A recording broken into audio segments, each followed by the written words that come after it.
বই নিয়ে বিতর্কের জেরে একসময় জন্মস্থান ছাড়তে হয়েছিল বাংলাদেশি লেখিকা তসলিমা নাসরিনকে।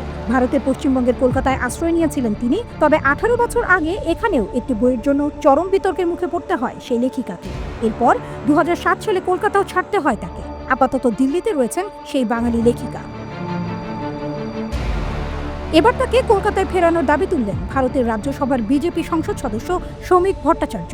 সোমবার 17 মার্চ ভারতের সংসদে তসলিমা নাসরিনকে কলকাতায় ফেরানোর প্রসঙ্গ তোলেন বিজেপি সংসদ সদস্য শ্রমিক ভট্টাচার্য।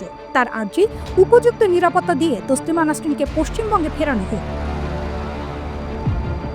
তসলিমাকে কলকাতা ছাড়া করার জন্য এদিন কংগ্রেসের দিকে আঙুল তোলেন শ্রমিক। সে সময় পশ্চিমবঙ্গে শাসন ক্ষমতায় থাকা বামেদেরও এদিন আক্রমণ করেন বিজেপি সংসদ সদস্য। তিনি বলেন, বামেদের বন্ধুরা সেদিন চুপ ছিলেন। একই সঙ্গে তৃণমূল কংগ্রেস কেন কোনো চেষ্টা করল না সেই প্রশ্নও তুলেছেন শ্রমিক। এদিন এমপি শ্রমিক বলেন, তসলিমা নাসরিন কলকাতাকে ভালোবাসেন। তিনি কলকাতায় থাকতে চান, বাংলায় কথা বলতে চান, বাংলায় কবিতা লিখতে চান।